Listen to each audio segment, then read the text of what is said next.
Selamat pagi semuanya.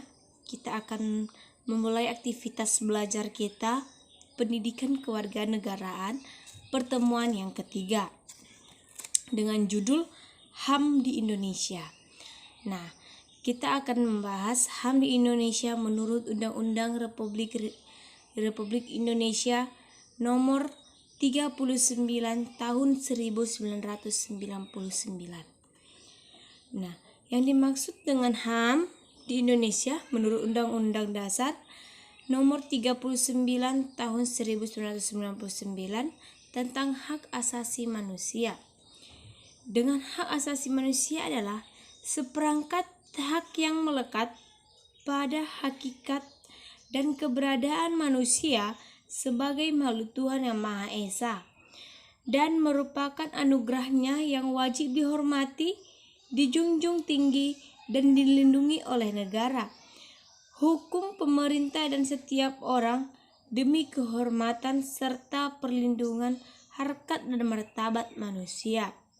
Nah, itulah yang dimaksud dengan HAM di Indonesia menurut Undang-Undang Dasar Republik Indonesia nomor 39 tahun 1999. Nah,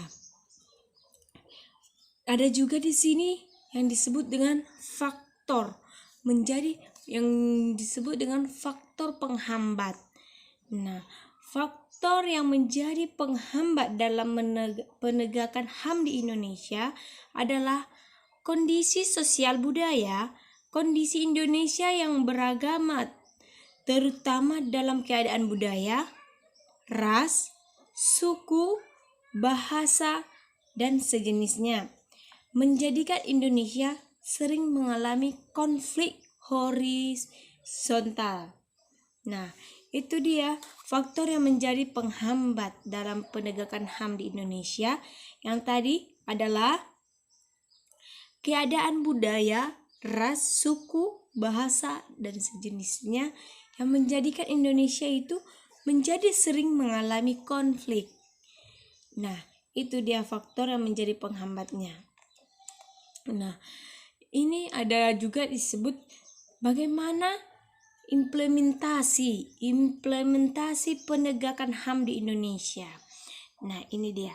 Dalam upaya penegakan HAM di Indonesia dapat dilihat melalui usaha pemerintah yang melakukan berbagai hal seperti membuat undang-undang tentang HAM, membentuk komisi nasional atau HAM, memasukkan dalam kurikulum pembelajaran, dan lain-lain. Dan itulah yang dimaksud dengan implementasi penegakan HAM di Indonesia. Ya, dengan kata kuncinya Pancasila. Pancasila itu menjunjung tinggi harkat dan martabat manusia sebagai makhluk ciptaan Tuhan. Maka dari itu setiap manusia memiliki kewajiban untuk menghormati dan hak asasi setiap manusia tanpa terkecuali. Maka semua makhluk ciptaan Tuhan memiliki kewajiban. Semua ciptaan Tuhan memiliki kewajiban untuk menghormati, untuk saling menghormati. Itulah yang dimaksud dengan kita berpancasila. Pancasila itu bertujuan untuk sebagai manusia memiliki kewajiban untuk saling menghormati, saling menjaga. Nah, itulah dia. Sampai di sini ada pertanyaan? Baiklah, kalau tidak ada pertanyaan, sekian pertemuan kita. Terima kasih. Hal seperti membuat undang-undang tentang HAM, membentuk komisi nasional atau HAM, memasukkan dalam kurikulum pembelajaran, dan lain-lain. Dan itulah yang dimaksud dengan implementasi penegakan HAM di Indonesia.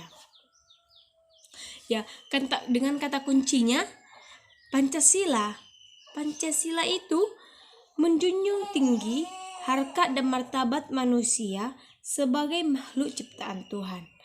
Maka dari itu setiap manusia memiliki kewajiban untuk menghormati dan hak asasi setiap manusia tanpa terkecuali. Maka semua makhluk ciptaan Tuhan memiliki kewajiban. Semua ciptaan Tuhan memiliki kewajiban untuk menghormati, untuk saling menghormati. Itulah yang dimaksud dengan kita berpancasila. Pancasila itu bertujuan untuk sebagai manusia memiliki kewajiban untuk saling menghormati, saling menjaga. Nah, itulah dia. Sampai di sini ada pertanyaan? Baiklah, kalau tidak ada pertanyaan, sekian pertemuan kita. Terima kasih.